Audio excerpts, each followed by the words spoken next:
Usted sabe, usted puede decir no con palabras evangélicas que uno pone, oh, si yo vivo para la gloria del Señor. Así como son esos chamuy evangélicos que nosotros utilizamos para evitar una respuesta real, concreta, así como literal. Para entender hacia dónde apuntan nuestras vidas, nosotros tenemos que entender qué historia nosotros estamos viviendo. ¿Qué historia estamos viviendo? ¿Cuántas de ustedes en algún momento de sus vidas, ahí vamos a sincerarnos, ya participó de una obra de teatro? Levanta la mano sin vergüenza. En el colegio, cuando chica o cuando grande, o en una vida pregresa también, ¿no es cierto? Ya participó, ¿cierto? Levanta la mano. Ustedes tenían un rol en esa obra, ¿cierto? Tenían que hacer algo. Pero ese algo, ese rol, estaba de acuerdo con una narrativa. Quizás, como pasa con los niños, a ti te tocó ser el árbol, ¿no es cierto? Estar ahí. Pero tenía una función supuestamente. Es que cuando niños hay que ocupar todos los niños, entonces hay que inventar roles, ¿no? Pero había una función ahí. Estabas ahí para algo. Pero para entender tu rol, tenías que entender la historia. El problema nuestro con la definición del propósito para nuestras vidas es que nosotros hemos comprado una narrativa de una historia que no es la verdadera historia de la humanidad. Pensamos que estamos viviendo en un rol, en un papel, y estamos buscando cosas que no debemos buscar porque estamos mal interpretando la verdadera historia en la que estamos. Por eso el libro de la carta de Pablo a los Efesios es tan importante para nosotros porque nos va a ayudar a entender qué historia es esa que el mundo está viviendo, dónde estoy yo dentro de ella y qué tengo que hacer, cuáles son las líneas que tengo que memorizar, dónde tengo que pararme, cómo tengo que vivir. Entonces de eso se trata ahí. Nosotros cuando hablamos así de una historia que no es la verdadera historia de la humanidad, yo me estoy refiriendo a la historia popular, a la forma de vivir de nuestra cultura, que es profundamente individualista y consumista. Seguramente algunos van a decir, no, que las nuevas generaciones, no, si es así hace muchísimo tiempo ya. ¿Qué es lo que hace esa narrativa tan individualista con nosotros? Te hace creer que el propósito de tu vida es que tenga tu casita, es que estés bien de salud, es que los hijos estén bien y que vivas en comodidad. Y esa es la meta. ¿Cuál es la meta? La meta es morir durmiendo en mi casita con mis hijos todos ahí. La meta es que estén todos bien y tú te levantas por la mañana para trabajar o para hacer tus cosas con ese objetivo, hermano. Tu vida existe para eso, para que puedas tener una vida un poquito más tranquila. Uno quizás no quiere ser millonario, quizás, pero a veces uno sueña, cierto, ir a París de vez en cuando debe ser entretenido, pero soñar es gratis. Pero uno quiere en realidad, y uno se consume, ¿para qué? Para hacer de mi vida una vida más acomodada, más tranquila, para comer cosas ricas, para pasarla bien de vez en cuando. Este es el sueño de nuestra cultura, que está viviendo en una historia diferente de la historia verdadera de la humanidad. Y eso hace con que tú quieras ser lo que Dios no quiere que tú seas. Y que tus objetivos para tu vida sean equivocados. Pero ¿qué hacemos nosotros? Cristianizamos una historia que no es cristiana. Y nosotros entonces involucramos a Dios en ese propósito. ¿Cuál es el propósito de estar bien? Entonces, ¿qué hago? Le pido ayuda a Dios a que me ayude a concretar mis sueños paganos, que no son equivocados. Eso, ¿quién no quiere estar bien? No está mal con eso. El tema es pensar que el fin de la vida es eso. Entonces, ¿qué hago yo? Yo pido ayuda a Dios para que Él me ayude a vivir mis sueños, los sueños que yo desarrollé desde los deseos de mi corazón. Y Dios pasa a ser un medio para un fin. Yo amo a Dios porque Él ayuda a realizar mis sueños. Dios es un instrumento, pero quien mueve las perrillas soy yo. El sueño es mío, la meta la puse yo. Y yo he decidido que no quiero ser millonario. Yo decidí, ¿cierto? No es que yo no pueda, es que yo no soy humilde. Una casita, un perrito, dos hijitos así, todos bonitos, qué sé yo. Feliz, ¿qué más? ¿Qué más puedo pedir? La verdad es que este sueño de consumo de la mayoría de las personas de nuestra sociedad es resultado de ese individualismo y que se transforma en un individualismo también religioso, cuando yo pongo a Dios para ayudar a cumplir mis sueños. Bueno, el objetivo de nuestro mensaje es que ustedes puedan salir de aquí con sus sueños rotos. Amén. Amén. ¿Escucharon amén? Dios quiere destruir tus sueños. Dios quiere redefinir tu identidad, y al redefinir tu identidad, Él redefine tu propósito. ¿Para qué sirves? ¿Para qué existes? ¿Para qué trabajas? Porque cada minuto de tu vida vale la pena. Y Dios no quiere que tú malgastes tu vida buscando sueños vanos, vacíos. Sueños que están solamente en la esfera de lo humano y de lo material. Dios tiene más para ti. Y es así como Dios destruye los sueños más preciosos de uno, para mostrarte los tesoros que Él tiene para ti. Eso es lo que hace el apóstol Pablo en esta carta. De hecho, nuestro mensaje va a ser un repaso a la carta general, pero bien objetivo, bien breve, apuntando al para qué nosotros existimos. Pablo escribe esa carta no para que tú encuentres tu identidad individual y que tú te sientas bien contigo mismo. Porque cuando se habla de identidad, en la cultura del individualismo se habla de mí, de yo, de mis sueños, de mis propósitos, de mi idea. No, ¿qué es lo que hace Pablo? Pablo está hablando de la verdadera historia de la humanidad y de quién realmente somos. Porque como vimos, si el mundo no gira alrededor de nosotros, ¿cómo gira el mundo? ¿Alrededor de quién? ¿Y dónde me encajo en ese mundo donde yo no soy el centro? Si yo no soy el centro, ¿dónde estoy? Más en la periferia, un poquito más cerquita al centro, al otro lado. ¿Dónde estoy yo? Eso es lo que hace el apóstol Pablo. La carta cuenta la historia de la redención. Y la historia de la redención no es una historia paralela a la historia de la humanidad. La historia de la redención es la historia de la humanidad. La historia de cómo los seres humanos son. La historia de cómo llegaste acá. Cuando hablamos de la historia de la redención, uno piensa que es una historia religiosa que habla de... No, la historia de la redención es tu historia. Es nuestra historia. De cómo llegamos hasta acá y hasta dónde vamos. Esa historia de la redención, ella se sobrepone por las historias políticas, las historias de las ciencias, las historias de la humanidad en todos sus aspectos. Esa es la verdadera historia. Y ese mensaje nosotros vamos a repasar un poco el contenido de la carta entera. Pero la pregunta es esa: ¿cuál es el propósito para tu vida? ¿Cuál es? La palabra de Dios aquí en Efesios nos va a ayudar a entender eso. Para entender cuál es el propósito de mi vida, yo tengo que entender tres cosas. Lo primero que yo tengo que entender es entender la historia en la que estamos, la historia de la redención. En ese punto voy a ser bien breve porque ustedes ya escucharon bastante sobre eso. Pero ¿qué es lo que dice ahí el apóstol Pablo, capítulo 1, versículo 4? Dios nos escogió en Él antes de la creación del mundo para que vivamos en santidad y sin mancha delante de Él. Desde el inicio Pablo ya estaba estableciendo cuál es el propósito para nuestra existencia. Pero hay algo interesante acá. Yo tengo que entender esa historia. Y fíjate que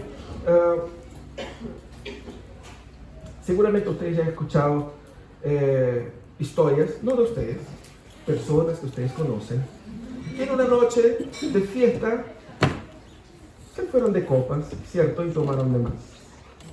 Y como que perdieron la conciencia.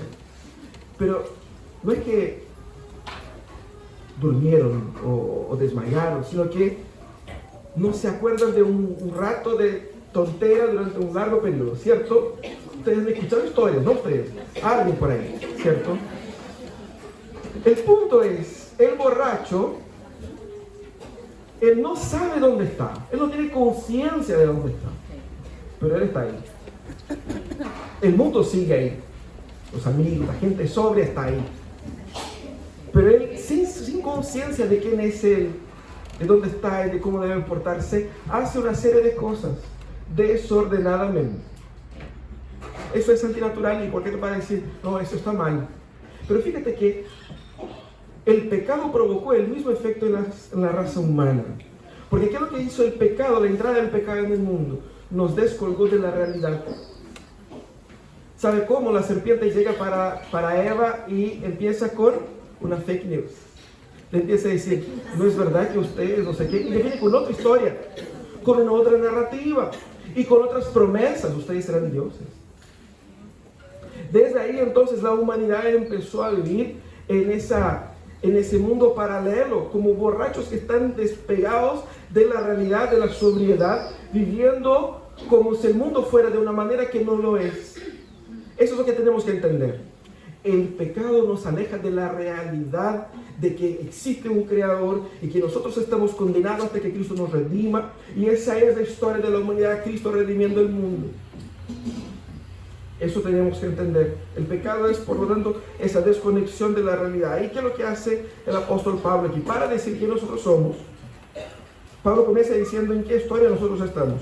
Él nos escogió en él antes de la creación del mundo. Y fíjate que Pablo no comienza con el pecado. Pablo dice, antes del pecado, antes de que ustedes fueran creados, Él ya nos había escogido. Él ya tenía para nosotros una historia. Él ya tenía para nosotros un propósito. El para qué de tu vida, como dice el apóstol Pablo, fue definido en la eternidad. Ya tenemos... Y es interesante porque Pablo muestra claramente que ese plan de Dios, esa historia de Dios, no es reactiva, no es así como que Dios creó, como siempre lo contamos, Dios creó el mundo hermoso, pero nosotros le embarramos y el Señor trató de hacer algo y bueno, y ahí nos salvó. Es así que contamos la historia de la redención a veces. Pero Pablo va a decir, no, antes de que nosotros siquiera pecáramos, Dios ya tenía un propósito para nosotros. A ese propósito queremos llegar hoy día. Porque está ahí hace mucho. Y no es simplemente una reacción a mi acción, a mi pecado. No es más que eso. Es la intención de Dios, es el gobierno de Dios, es el control de Dios escribiendo la historia, es el gobierno de Dios escribiendo cada uno de los días de tu vida. Es el gobierno de Dios administrando la humanidad. Pero esa gran historia de Dios, en la cual nosotros estamos, en la que estamos involucrados, en la que pertenecemos, nosotros hemos sido escogidos para ser parte del elemento redimido de esa historia. Y fíjate que él da un motivo acá. Ya he escuchado sobre toda la redención en Cristo Jesús, pero voy directamente aquí al propósito. Él nos redimió para que vivamos en santidad y sin mancha delante de Él. Ese es el propósito para el cual Dios nos creó. Ese es el destino que Dios determinó para nosotros, para vivir en santidad. Pero fíjate que eso no pasa en las listas de propósitos de Año Nuevo, ¿cierto? El Año Nuevo llega en menos de 2 meses y la meta es perder peso, la meta es ganar más plata, la meta es comer más sano, la meta es viajar más, la meta es trabajar menos, la meta principal de mi vida nunca entra en esas listas, ¿no? Porque nunca lo hemos puesto, nunca lo hemos entendido eso como el propósito de mi existencia. Quizás la santidad es algo bueno, es ese como cualquier otro tipo de costumbre que yo pueda añadir a mi rutina que me hace vivir mejor, pero no es así como que, ay, la meta de mi vida. No, la meta de mi vida, como dije al inicio, es llegar al fin de la vida un poquito más tranquilo, con una vida más acomodada. Que los hijos estén bien, que mi vida esté bien, bien de salud, salud física, salud emocional. Preparar ahí ese pan de Pascua el fin de año, ¿cierto? La cola de moto, bueno, cola de moto, quizás, ¿no? ¿Cuál es la meta? Fíjate que él puso ahí que seamos interesante, porque ese propósito apunta a que nuestro destino es vivir, y ahí es el punto. Cuando hablamos de santidad uno piensa desde el corazón moralista, ¿cierto? Porque santidad es algo fome, aburrido, es como hablar de dieta.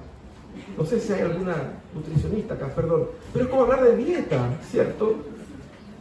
Pero ¿qué es lo que Dios quiere decir cuando habla de santidad?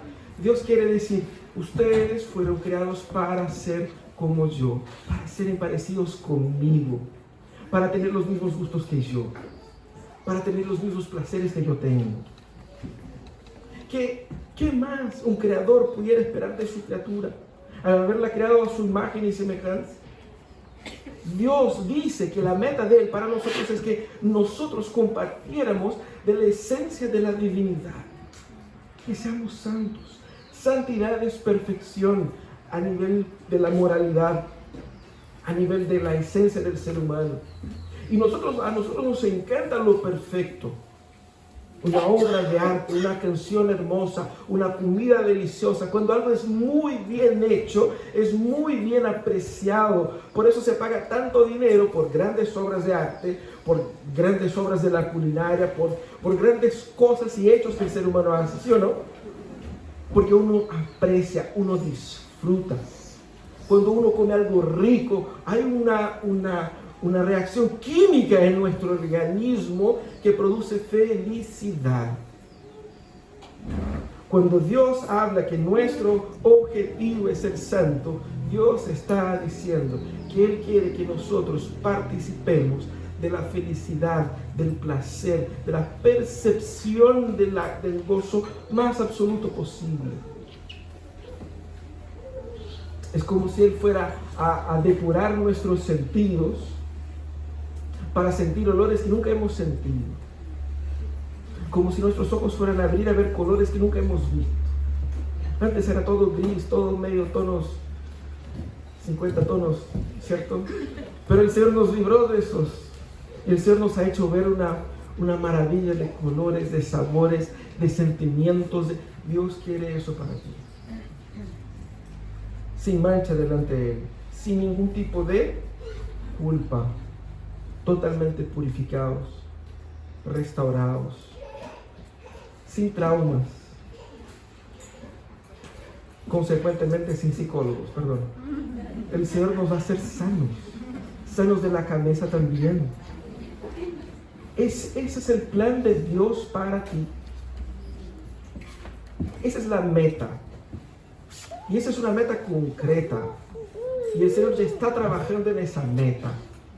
Y eso es lo que el Espíritu Santo está haciendo en nosotros, lo que Él está haciendo aquí, ayudando a que ustedes progresivamente puedan acercarse cada vez más hacia esa meta. Y fíjate que nuestro problema es que nosotros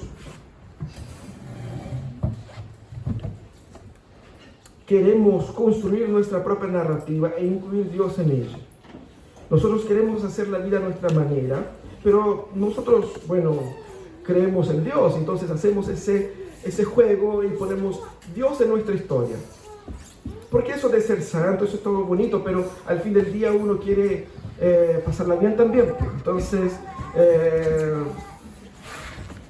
¿cómo lo hacemos? Nuestro problema es ese.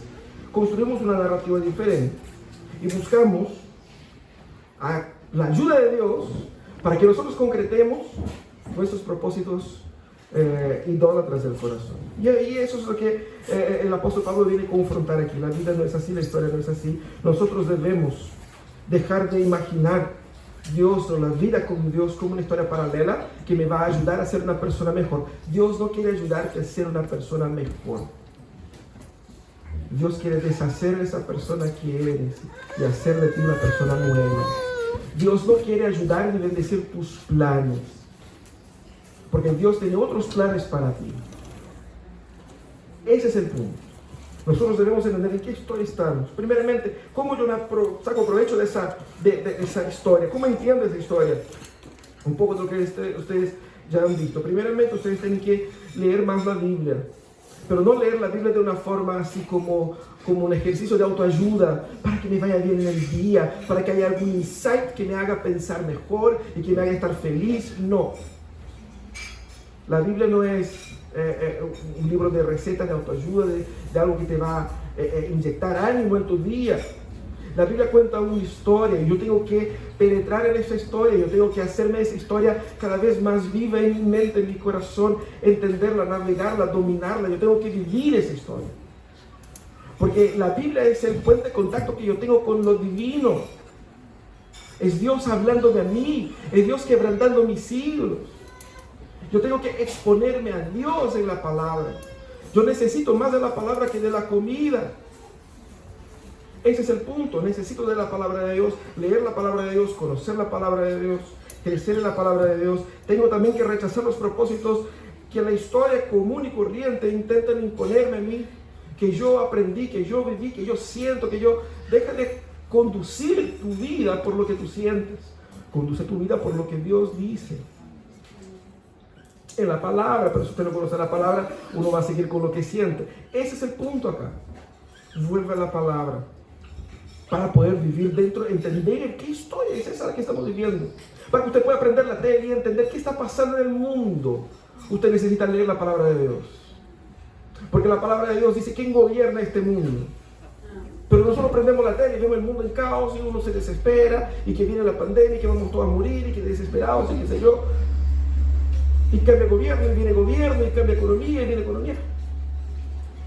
Lee la Escritura para entender lo que pasa en la tele. Lee la Escritura para entender lo que pasa en tu corazón, en tu mente, con los conflictos que tienes. Lee la Escritura, vive la Escritura para que puedas romper con esa idea de que Dios me va a ayudar a concretar mis sueños. La Escritura va a exponer nuestros sueños idólatras y nos va a llevar a vivir dentro de esa historia. Ahora, ya, la historia de Dios, la redención en Cristo Jesús, ¿cómo eso funciona? ¿Cómo funciona esa historia? Pablo pone de una forma bien explícita, el versículo 22 del capítulo 1 dice, Dios sometió todas las cosas al dominio de Cristo. Y uno dice, qué bonito. Y uno sigue la vida, ¿cierto? ¿Cómo se fueron? Qué palabras interesantes. ¿Qué significa eso? Pablo nos está diciendo que, punto 2, para entender quiénes somos, tengo que entender cómo esa historia funciona. Tengo que entender cómo esa historia funciona. Y esa historia funciona teniendo a Cristo como centro, como motor, como aquel que dirige, gobierna, lidera esa historia. Cristo es el centro de la historia. No hay cómo entender la realidad sin Cristo. No hay cómo conocernos a nosotros mismos sin conocer a Cristo. ¿Qué significa decir que Cristo es Señor? Significa que todo es relativo a Él. Todo está relacionado a Él. Cuando tú piensas quién eres tú, tienes que pensar quién eres tú en relación a Cristo. Esa es la verdadera historia de la humanidad. Esa es decir que Cristo es Señor. No es un título simbólico, es un título concreto, literal. Es un gobierno literal. Que quizás hoy día se manifiesta a nivel espiritual por medio de la iglesia, pero que se manifestará a nivel también político en el reino venidero. Eso es lo que tenemos que entender. Y no somos dispensacionalistas pensando que Jesús va a volver a gobernar allá en Jerusalén. No, pero en el nuevo cielo, la nueva tierra, el reino que Cristo va a traer, el liderazgo va a ser incluso a ese nivel. Entonces fíjate que estamos hablando aquí de Cristo como Señor y nosotros a veces no tomamos el peso de lo que eso significa. La persona que eres tú, la madre, la esposa, la profesional, todo eso depende de Cristo. Porque si no hubiera Cristo desde el inicio, desde la eternidad, en ese plan, nosotros ni llegaríamos a la existencia. Hubiéramos sido condenados. Ya en nada.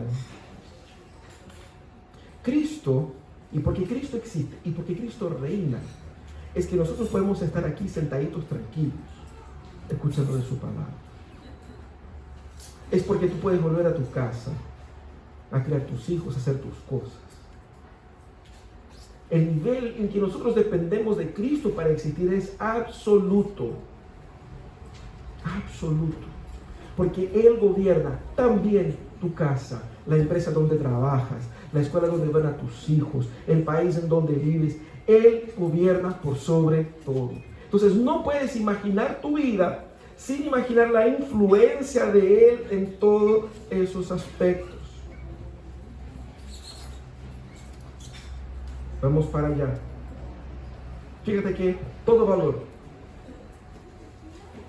que nosotros a veces damos dentro de una narrativa en que yo controlo las cosas, yo sé cómo hacer. Seguramente muchos de ustedes son celosas de la cocina, ¿cierto? Nadie puede cocinar en tu casa. Ustedes hacen porque ustedes saben cómo lo hacen, cómo funciona. O de repente la madre de ustedes o alguien en sus familias tiene alguien que es así como que no, aquí me cae la pierna, no puedo pararme, pero cocino yo. Entonces uno ahí, ¿por qué? Porque uno quiere tener el control. Porque teniendo el control uno sabe qué es lo que viene como resultado. ¿Cierto? Nosotros tenemos la ilusión de que nuestra vida también es así. Pero la verdad es al revés.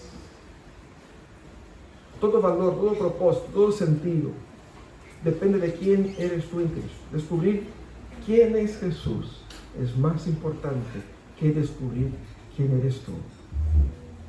Descubrir quién es Jesús es más importante que descubrir quién eres tú. Porque si tú no sabes quién es Jesús, todo lo que sabes sobre ti es una mentira. Ese es el punto. Sin Cristo, tú no puedes conocerte a ti misma. No puedes saber quién eres, para qué existes. Por lo tanto, saber quién es Jesús es el primer paso para saber quién eres tú y para qué vives. Pero fíjate que ese objetivo de la vida a veces traducimos en cosas más concretas. Muchas de ustedes son madres y seguramente muchas han dicho: ay, mi hijo es mi razón de existir. Sin él no vivo, ay, es lo más precioso. Por más que sea una expresión de cariño, eso teóricamente está equivocado. No puedes vivir teniendo a tu hijo como la razón de tu vida, teniendo a tu matrimonio como la razón de tu existencia, teniendo a tu trabajo como la razón de tu vida.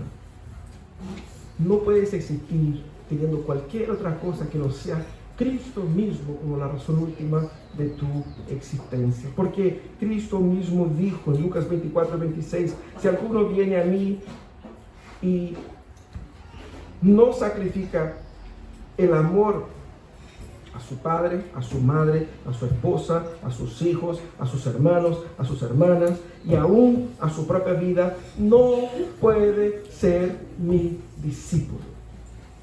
Pero nosotros solemos decir: no, aquí mi hijo es lo más precioso de mi vida. Y uno termina viviendo en función de lo que dice. Porque toda tu rutina, todos tus planes, toda tu agenda, claramente que los niños son demandantes, no es eso lo que estamos diciendo, pero estamos hablando de un nivel más absoluto de la vida. Los hijos, la familia, el trabajo, todas las cosas que hacemos, todo eso tiene que girar alrededor de Jesús. Pero cuando yo pongo mis hijos, mi familia o cualquier otro que sea el motivo en el centro y pido ayuda de Jesús para ayudar en ese estilo de vida, yo estoy distorsionando todo el plan de Dios para mí. Y yo estoy haciendo un mal a mis hijos, yo estoy haciendo un mal a mí mismo y estoy, más que eso, deshonrando al Creador. Porque Él no te creó para que tú pongas a otra persona, por más hermoso que sea tu hijo, en el centro de tu vida. Él tiene que ocupar todo. Él tiene que ser el Señor. Él tiene que ser tu pasión última. Tiene que ser tu agenda, tiene que gobernar tus planes, tus sueños. Es difícil, ¿no? Nosotros estamos viviendo en torno a qué. Estamos viviendo en torno a qué. ¿Alrededor de qué estamos viviendo? ¿Para qué estamos viviendo?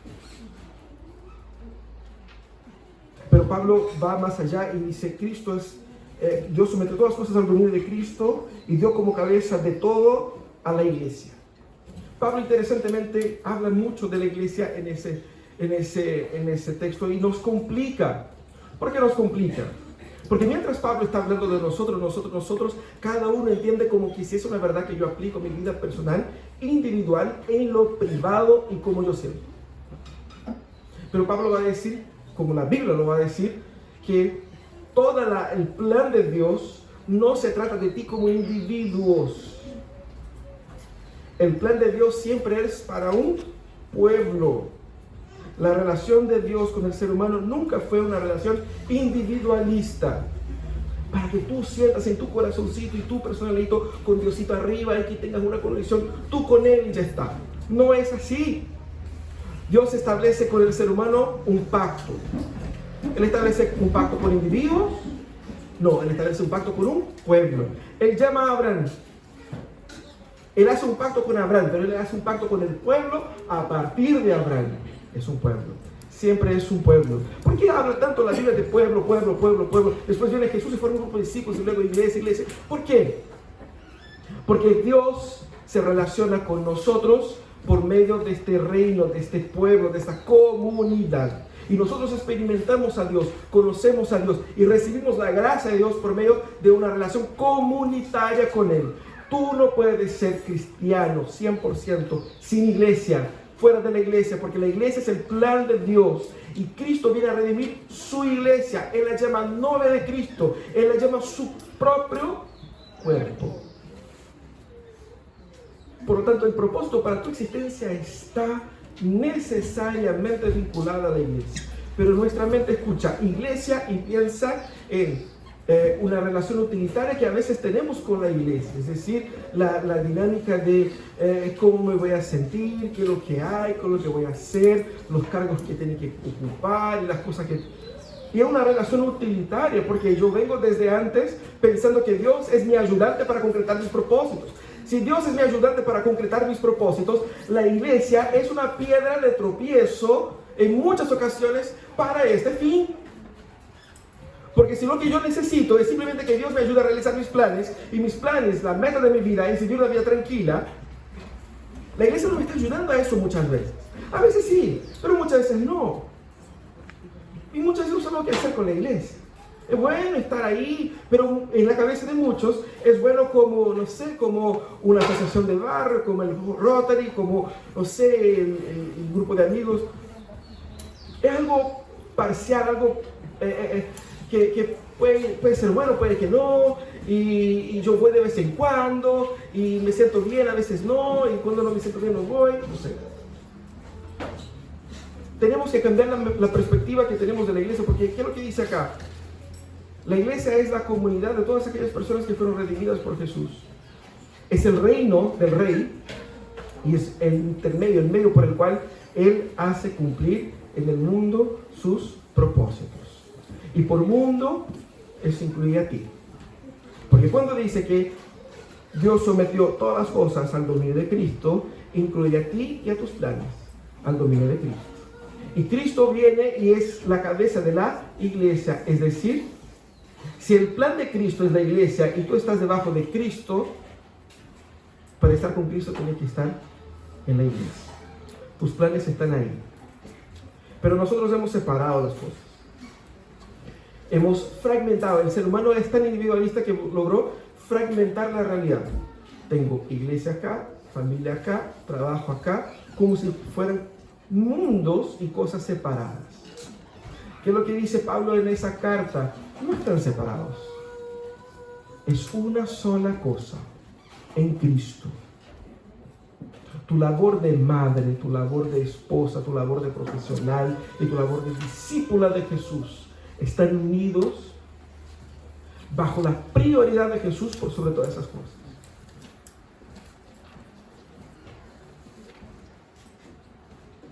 Encontrar el propósito personal, no individual, sino que personal, en el cuerpo de Cristo, es derrotar el ídolo individualista de nuestra cultura, que propone una relación utilitarista con Dios. Una relación donde yo estoy en el centro. En esa relación donde yo estoy en el centro, la iglesia a veces es útil, a veces no. pero una relación donde Cristo está en el centro. En la iglesia yo encuentro mi propia identidad, realización, propósito.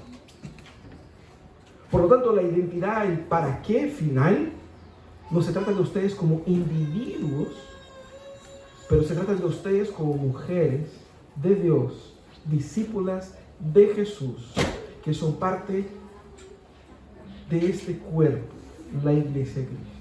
En la iglesia de Cristo está tu identidad. Verse en la iglesia es tener a Cristo como centro, los propósitos de Cristo como los propósitos míos. Y eso es interesante porque Cristo a veces no quiere ir hacia donde nosotros queremos ir, pero Él va así nomás. Jesucristo quería pasar por Samaria. Ustedes saben que Jesucristo pasó por Samaria. Los discípulos, no, Jesús, mejor no por otro lado. Es medio raro esos lados acá. Esa gente, los samaritanos son medio raritos, así que mejor demos la vuelta. Ellos tienen otras ideas, son medio liberales acá. Mejor no nos juntemos con esa gente y piensen cosas raras, vamos por otro lado. Y Jesús, no, vamos por acá. Los discípulos no querían ir, pero Jesús hizo con que sus discípulos fueran por ahí. Y el camino de Jesús culmina en la redención de personas. Los discípulos habían trabajado toda la noche en el barco. Y cuando Jesús los encuentra, dijo, tira la red para el otro lado. Pedro podría haber dicho, pero Señor, si aquí el maestro soy yo manejo eso hace 30 años, yo sé hacia dónde están las cosas, si no está, no está, si hemos trabajado toda la noche. Y Jesús dijo, no, si tira para el otro lado, bueno, bajo tu palabra voy a hacer eso. Y tiró para el otro lado y cosechó, no sé si se cosecha peces, ¿no? Pero pescó ahí, se llenó las redes y todo el cuento. A veces donde Dios nos quiere dirigir, no es hacia donde nosotros queremos. Pero eso significa que Él sea el Señor, significa que Él tiene el manubrio Él es el conductor, Él que dirige, Él que decide, Él que determina hacia dónde va. Deja de tratar de robar de Dios, de Jesús, el control de tu vida. Ser cristiano es rendirse al control de Jesús en primer lugar. Su vida no debe ser controlada por tus hijos, por tu esposo, por tus sueños, por tus planes, por tus deseos, por cualquier otra contingencia que exista en tu realidad. Tu vida debe ser controlada por Jesucristo. Y Él debe controlar su matrimonio, la crianza de sus hijos, su relación laboral y todo lo demás. Descansa en el cuidado de Jesús, somete a Jesús como Señor. ¿Y cómo lo hacemos? Cuando nosotros experimentamos la dirección de Cristo en la iglesia, porque es en la iglesia que Él decidió bendecirnos, no fuera de ella. Por lo tanto, tú necesitas de una relación profunda, productiva, dinámica, activa en tu comunidad local, porque Dios decidió bendecirte ahí y no fuera de ella. Tenemos nosotros que tomar esa iniciativa con intencionalidad.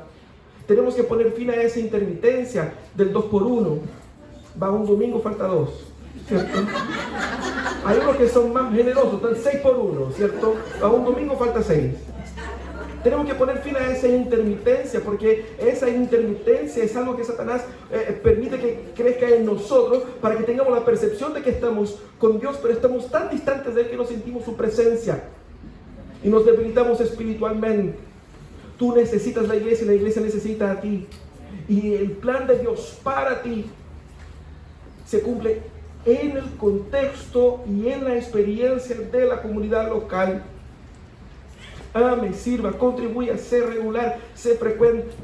Ay, no, pero tengo que preparar el almuerzo. El almuerzo que luche. Tu lugar es estar a los pies de tu Señor, porque eso es lo que eres tú. Él te compró, que es lo que hemos cantado acá. Él dejó las 99, fue detrás de ti para comprarte a ti. No para que dejes de rendir adoración a Él y hagas comida para otros. No. Habrá tiempo para comer después. Tu lugar es estar a los pies de tu Señor. Eso es lo que eres. Eso es donde Dios te quiere ahí. Eso tiene que ser la prioridad última de tu vida. Que los niños, arrastra a los niños también. El perezoso de tu marido también arrástralo. Y si no quiere ir, ven tú sola, pero ven, porque tu lugar es estar a los pies de tu Señor. Y fíjate que ese es el plan de Dios para ti. Dios quiere que seas tú una mujer de Dios. Cuando tú eres una mujer de Dios, tendrás el mayor impacto en la vida de tu hijo, de tu marido y de tus compañeros de trabajo. Pero cuando tú decides poner a tu hijo, a tu marido, a tu trabajo antes que Dios, estarás alejándolos de Cristo. Estarás defraudando a tu Señor y te encontrarás frustrada en ambas frentes. Pon al Señor primero, porque el mejor regalo que tú puedes dejar para tus hijos es ser una mujer de Dios. Porque todos los bienes, porque uno crece y uno quiere dar a los hijos lo que uno no tuvo cuando niño, ¿no?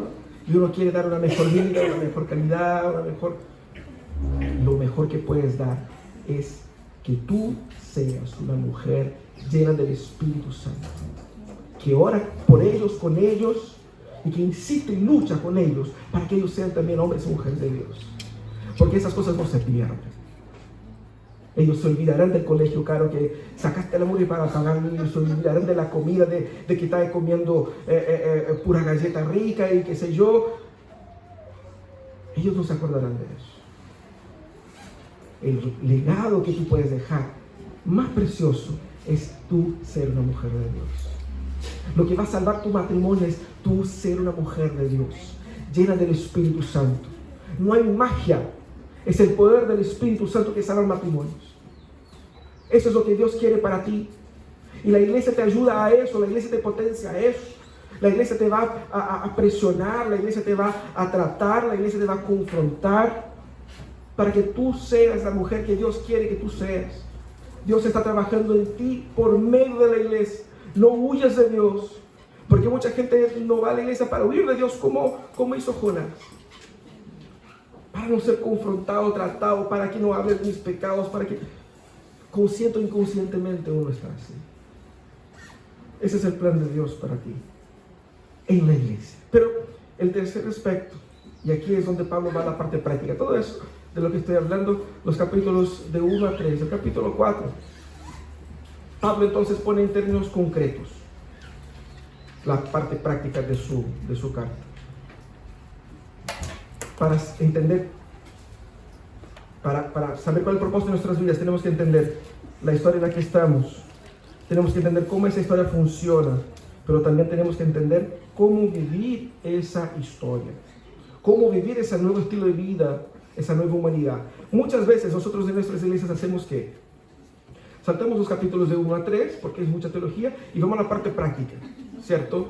De cómo se relaciona con el marido, con los amigos, qué hacer, cómo tratar al otro. Y uno, claro, uno está así, no puede ser orgulloso, tiene que tratar bien al amigo, al hermano, tiene que someternos unos al otro.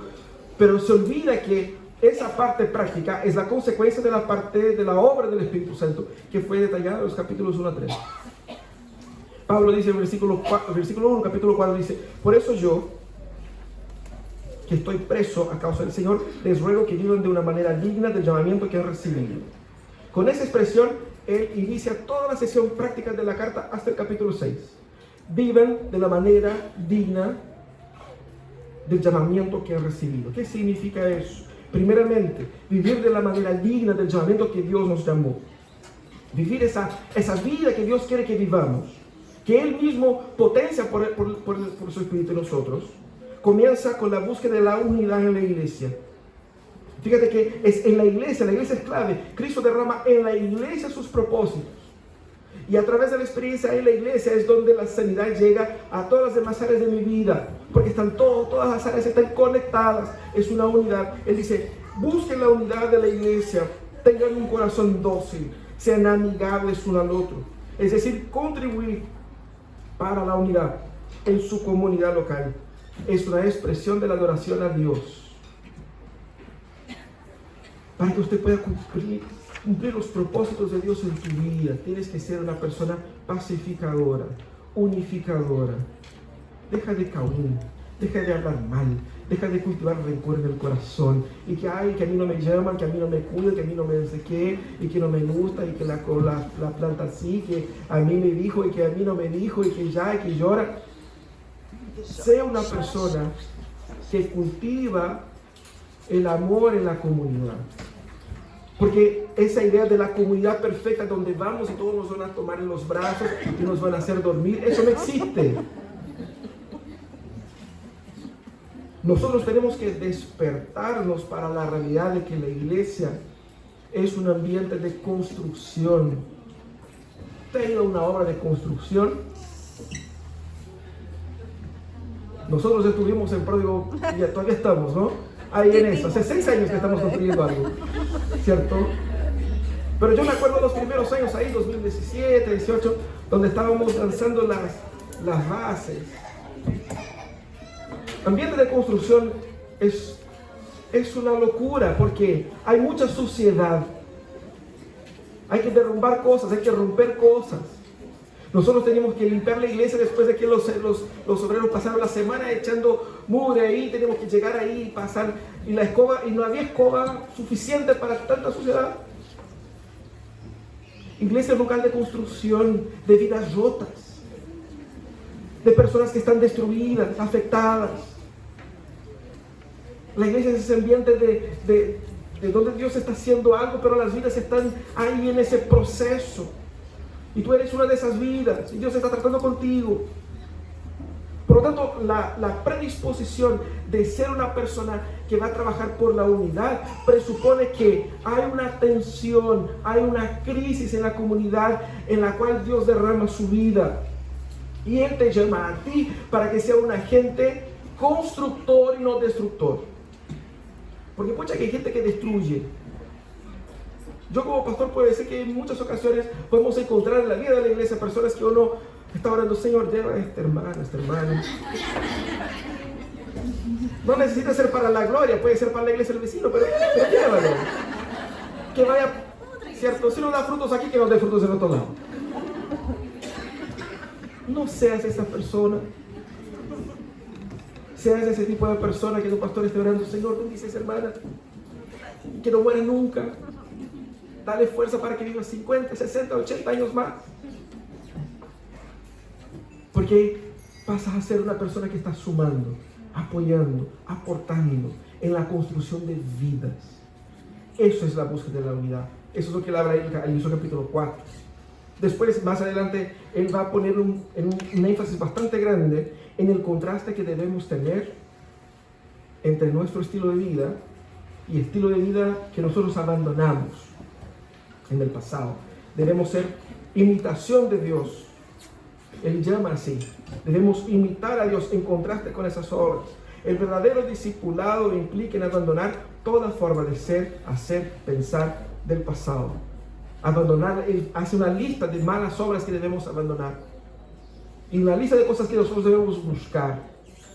Es decir, es un proceso, tiene que ser consciente, tiene que ser intencional. Yo tengo que entender que hay muchos deseos desordenados en mi corazón, en mi mente, que yo tengo que rechazar y abandonar, y yo tengo que buscar con la fuerza del Espíritu Santo ser como Cristo quiere que yo sea. Yo estoy en ese proceso. Y es interesante porque yo no puedo solo, pero el Espíritu Santo en mí es que me capacita a tener esos frutos. Entonces, ¿qué dice el apóstol Pablo? Una expresión clave acá. No sean llenos de vino, sino que sean llenos del Espíritu Santo. Y quizá a uno va a decir, pastor, pero si yo no ni siquiera tomo. Pero podemos cambiar vino por un montón de cosas. No sean llenos de rencor, sean llenos del Espíritu Santo. No sean llenas de temor, sean llenas del Espíritu Santo. No sean llenas del orgullo, sean llenas del Espíritu Santo. No sean llenas de cualquier otra cosa que pueda dominar su corazón, que te quite el sueño en la noche, que te hace despertar preocupada. Sean llenas del Espíritu Santo. Porque siendo llenas del Espíritu Santo podemos nosotros producir los frutos que Él quiere que nosotros tengamos en nuestras vidas. Podemos imitar efectivamente a Jesús. Y ahí Él toma todo eso y va a aplicar a la manera como nos relacionamos en la sociedad. Él va a tomar esa manera como debemos relacionarnos en la iglesia, como la iglesia debe ser, para aplicar cómo la familia debe ser, cómo el trabajo debe ser, cómo debe ser yo en el mundo. Son relaciones orgánicas. Hemos hablado de eso en Pródigo. Relaciones orgánicas y no relaciones basadas en el poder. Porque la relación basada en el poder es la relación donde yo estoy en lo correcto. Yo tengo la razón. Y ese es mi derecho. Y que yo. En una relación orgánica, yo entiendo que ambos estamos participando de un mismo organismo. Y yo trabajo para el bien del otro y el otro trabaja para el bien mío. pero yo no tengo una calculadora para sacar cuentas de cuánto yo estoy aportando más que el otro, para ver cuánto yo merezco, cuánto yo no merezco. Y quizás muchos están ahí afligidos porque sienten que no le han reconocido lo tanto que ustedes se merecen. Es que mi marido no me reconoce lo tanto que yo trabajo, es que mis hijos no reconocen mi esfuerzo, es que la iglesia no reconoce. Cristo elimina toda la idea de reconocimiento porque el reconocimiento se lo lleva Cristo. Tu deber es entender que cuando sirves al otro, sin esperar nada en cambio, estás imitando a Jesús. Cuando amas sin esperar ser amado, estás imitando a Jesús. Ese es el propósito para el cual existes. Porque Cristo es tu reconocimiento. Cristo es tu tesoro. Cristo es tu premio. Tu premio no son los halagos de la iglesia, de tu marido, de tus hijos, de tu familia, de la sociedad. Tu premio es que tu Señor esté satisfecho contigo. En la familia, en el trabajo. Y por fin, Pablo termina la carta haciéndonos una alerta. Él dice, por último, pongan atención, nosotros estamos en una batalla de naturaleza espiritual. Tienes que luchar por tu fe, tienes que luchar por la fe de tu familia, tienes que luchar por la palabra de Dios en la iglesia, tienes que luchar. ¿Y cómo luchamos? Luchamos con las herramientas que él dice acá. No son cosas mágicas, son cosas muy concretas de nuestras vidas. La verdad, el gran problema de mucha gente en nuestros días es que sus cabezas están pegadas en mentiras que Satanás puso ahí. Creen en Jesús, pero creen también en otras cosas y hacen un mezcolanza en la cabeza. Están ahí, pegadas con mentiras. Y como hemos cantado aquí, no hay mentira que Él no pueda romper, no hay mentira que Él no rompa, para encontrarme a mí, para que experimentemos la plenitud de la redención en Jesucristo, nuestra plena identidad. Cristo tiene que romper mentiras en nuestros corazones. Por eso, reforzados con la verdad, reforzados con la justicia de Cristo en la cruz. Yo no tengo que luchar para mostrarlo cuán bueno yo soy, porque yo soy pecador y merezco el infierno, pero Él es mi justicia. Y la coraza de la justicia va en el pecho para mostrar quién soy yo. Yo estoy debajo de la justicia de Cristo. Y no voy a vivir para justificar mis obras o para decir cuán bueno soy. Nuestra cultura ha hecho eso de una forma muy interesante. Por un lado, de la manera religiosa, a través del moralismo, del activismo, es decir, yo tengo que como que compensar a Dios por tanta bendición, así que tengo que trabajar mucho para Él. Eso es pecado. Pero por otro lado, de una forma secular, que también ha llegado a la iglesia, yo tengo que involucrarme a causas ambientalistas, causa de esto, causa del otro, de los perritos del barrio, de los amigos que comen comida, no sé, y tengo que armar causas porque cuando yo estoy involucrado en una causa yo soy una persona así como moralmente superior. Yo me siento, no es que la gente me va a reconocer, yo me siento tan bien conmigo mismo porque yo soy una persona consciente de los demás. Y yo me siento bacán. Esa es autojusticia. Ese es un intento de sustituir la obra salvadora de Cristo en la cruz. No es que no deba hacer cosas buenas, pero si la intención es esa, estás robando de Cristo la obra gloriosa que Él hizo por ti. Y está haciéndola mucho peor, obviamente. Eso es lo que tenemos que entender. Descansar en la justicia, porque el mundo a todo el rato tratará de acusarnos. Pero cuando el mundo venga a acusarnos, cuando Satanás venga a acusarnos, nosotros respondemos, yo estoy en Cristo. Debemos calzar los pies con el Evangelio para proclamar esa noticia a todos lados. Porque esa es la mejor noticia, porque esa verdad, ese propósito, no es solamente para nosotros que estamos aquí, porque somos presbiterianos, reformados, y que somos, ¿no es cierto?, estamos al otro lado. No, esa buena noticia es para todo el mundo. Y si tú no te comprometes con la predicación y la propagación del Evangelio para todo el mundo, no has entendido qué es el Evangelio. De hecho, mañana ustedes van a conocer un poco más de la realidad de la misión del mundo. La misión del mundo no tiene que ver con una tarea, una actividad de la iglesia. La misión del mundo es lo que la iglesia es. El deber de llegar a gente que no conoce a Jesús, en Chile y en cualquier otro país del mundo, es un deber tuyo que Dios te dio a ti. Si eres un discípulo de Jesús, es una tarea que tú tienes que poner en tu agenda, que tienes que preocuparte, que tienes que orar, que tienes que conocer. Que yo no sé nada. Problema tuyo, aprende. Entra en internet, busca. No, que nadie me dijo, que nadie me habló. Uno cuando quiere hacer las cosas se las arregla, ¿sí o no? Sí, arréglatela. Que yo no tengo información, busca, digita misiones en Google, no sé. Comienza por ahí. Pero haz algo, porque es algo que Dios incluyó en tu rol de significado. Tanto es así que el apóstol termina su carta pidiendo para que oren por eso. Él está predicando el evangelio para otras naciones. Y él entiende que la iglesia tiene que estar involucrada en esos propósitos. ¿Por qué? Porque el reino de Cristo convoca a todos. Y nosotros, ustedes, tienen una vocación superior. La vocación de ustedes no es la vocación solamente de ser madres, la vocación de ser esposas, de ser profesionales, de ser líderes, donde sea. No es, hay una vocación superior a eso, que se sobrepone a todas esas vocaciones.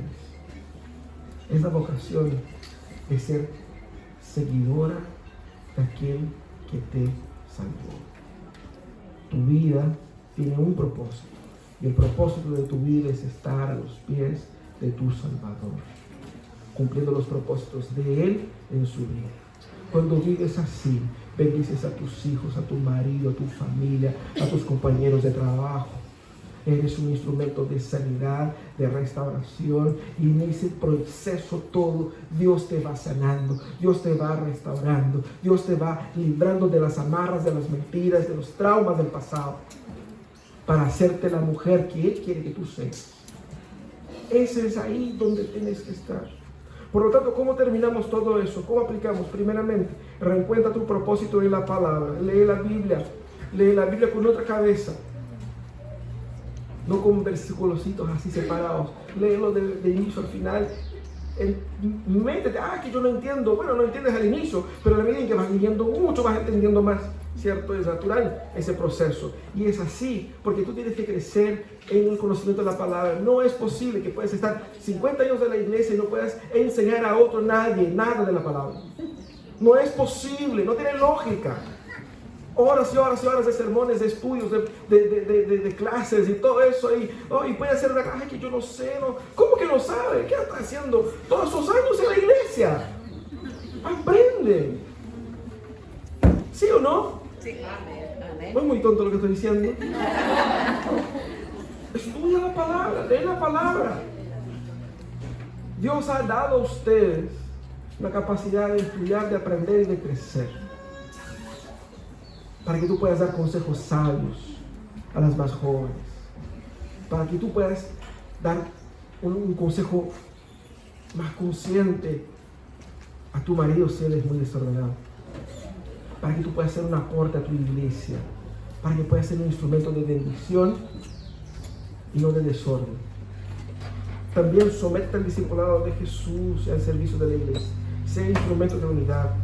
Apasionate por la comunidad de Jesús, porque Jesús es apasionado por su iglesia. Y Jesús te puso a ti en ella. No quieras vivir una espiritualidad sin iglesia, una espiritualidad que fragiliza la vida de la iglesia. Aporta, contribuye, estimula. Llega el domingo donde su iglesia y ¿qué puede hacer para que eso crezca? Esa debe ser la angustia de todos los discípulos. No podemos acomodarnos en que somos un grupito de iglesias de 30 y tantas personas y está bien, ¿no? Si estamos predicando la palabra de Dios nomás. No. 300,000 personas en Viña, otras 300 en Valpo, más los 6,000 en Quilpué, Mar de Gracia. Miles y miles y miles de personas sin Cristo. Y nosotros sentados encima del tesoro pensando, no, qué bien, está bien así. No. Que la pasión de Cristo por su iglesia pueda llenar su corazón y que tú te enamores de la iglesia de Cristo. del progreso del reino de Cristo en esta ciudad. Que tú seas predicadora del Evangelio en tu trabajo, tan apasionada por la palabra, que tus hijos aprendan a leer la palabra, viéndote a ti, leyendo tú la palabra para ti primeramente. Que seas ese instrumento dentro de la comunidad de servir, de apoyar, de fortalecer. ¿Sabes que una de las cosas más tristes? Y yo puedo dar por fe, he conversado con compañeros, una de las cosas más tristes de los pastores es cuando llega el domingo uno está así como, hoy día vamos a adorar al Señor, y la gente empieza, uy, que hoy día yo no puedo porque tengo un paseo, digo, no sé, que hoy día está medio nublado, no voy. Pero eso, Dios está haciendo algo ahí, no por la tele, ahí. Tienes que estar ahí, tienes que vivirlo. El Espíritu Santo se está moviendo ahí. No es simplemente transmitir información, saber cosas. No, hay algo sobrenatural que pasa cuando el pueblo de Dios se reúne. Y no lo puedes experimentar por la tele. Puedes entender lo que dice, lo que predica, pero el Espíritu Santo está ahí. Sé esa comunidad apasionada de Jesús ahí. Es eso lo que Dios quiere para ti. Lleva a tus hijos, tus vecinos, tus amigos, tus parientes, esos pesados que uno no soporta. Llévatelos también, para que Dios rompa sus corazones. Insiste con ellos. Ay, que van a pensar que yo soy fanática. Que piensen que eres fanática. Que seas fanática, no importa. Seas fanática por Jesús. Porque estás viviendo el propósito de tu vida. Para eso fuiste creado. Porque antes de ser mujer, esposa, hija, madre, eres una nueva persona en Jesucristo. La obra de la cruz fue para hacer con que tú seas así de valiosa. No permitas que tu vocación sea vendida por un plato de lentejas, por un almuerzo o por cualquier otro rencor en tu corazón. Tu vocación es valiosa. Cristo pagó su sangre por ella. Vívelo con intensidad. Vívelo con pasión. Lo que Dios está haciendo por medio de ti. Eres útil en las manos de tu Señor. Cuando te pones a los pies de tu Señor, Él te usa para transformar vidas, para sanar, para restaurar. No estás ahí simplemente para escuchar una prédica. Estás ahí para transformar y ser transformado por el Espíritu Santo. Cierra tus ojos, quisiera hablar con ustedes. Señor amado, tu palabra nos confronta. Y queremos ser confrontados por ella. Señor, destruye nuestros sueños. Destruye, Señor, nuestros planes. Destruye, Señor, también todas las mentiras que hemos creído sobre nosotros. Todos los falsos planes que hemos abrazado, que hemos vivido, que hemos anhelado. Queremos vivir tu historia, queremos vivir tus planes, queremos vivir la vocación para la cual nos llamaste. Una vocación que no es una vocación individualista, es una vocación comunitaria. Porque no se trata solamente de mí, se trata de nosotros, en Cristo. Y queremos vivir plenamente esa nueva vida. Señor, quiero pedir por mis hermanas que hoy día están luchando con tantas amarras, tantas ideas. Quizás esas hermanas que están luchando para poder entender de qué se trata todo eso. Ilumina en sus mentes con el Espíritu Santo para que entiendan. Aquellas, Señor, que están angustiadas, aquellas que están sentadas sobre pecados antiguos, peleas, que necesitan ser reconciliadas, perdonadas. Trae, Señor, por el poder de tu Espíritu Santo, el amor, el perdón y la reconciliación. Tantas, Señor, que están ahí amargadas por los traumas de la vida, por la violencia que has sufrido, por los dolores, las angustias. Trae, Señor, solución, pero por sobre todo, Señor, trae la paz. en el corazón, que da a saber que tú estás en el control del pasado, del presente y del futuro. Que tú nos sanas de nuestros errores, que tú nos corriges la ruta y que tú, Señor, nos guiarás y nos sostendrás en el futuro. Guarda, Señor, nuestros corazones de vivir vidas inútiles. Y te pido, Señor, que tu Espíritu Santo pueda llenar este lugar, pueda llenar a esas personas, para que sean mujeres de Dios y que vuelvan a sus iglesias con pasión, con determinación, llena de sabiduría de lo alto, llena de fuerza, que no se rindan a las excusas de la vida, del clima, del cansancio, de la frustración, de cualquier otra cosa que pueda surgir en la mente. Que el poder del Espíritu pueda hacerlas vencer todas esas barreras, para que puedan constituir y construir como iglesia una comunidad viva, una comunidad vibrante, una comunidad transformadora, una comunidad que es impacto para nuestro país. País que está desordenado, fragmentado, peleado, un país violento, pero que por la gracia del Espíritu Santo, a través de nuestras vidas, que seamos nosotros, la iglesia de Cristo, el ente pacificador en nuestra cultura, en nuestro país. Sana a nuestras familias, sana a nuestros hijos, salva a nuestros queridos. Ayúdanos, Señor, a vivir para tu gloria. Ayúdanos, Señor, a tener el corazón puesto en tu iglesia, la pasión por los perdidos. Ten compasión, Señor, de todos esos jóvenes, adultos, hombres, mujeres, niños, que hoy día, viernes, sábado, domingo se están reuniendo para hacerle más daño a sus vidas, malgastando su salud con las drogas, con la destrucción, con la prostitución. Oramos por ellos. Esos que están en las plazas, ahí por Subida Ecuador, en el centro de Viña, en los cerros. Oramos por ellos. Oramos por todas esas mujeres objetos de la violencia y de la destrucción. Oramos por ellas.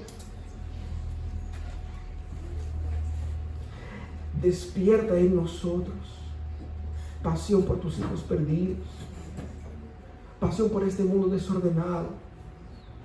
Ayúdanos a imitar a Jesús, que mis hermanas puedan aprender con María también, poniéndose a los pies de Jesús, para ser instrumentos de transformación en el mundo en el que estamos. Bendícenos, Señor. En el nombre de Jesús oramos. Amén. Amén.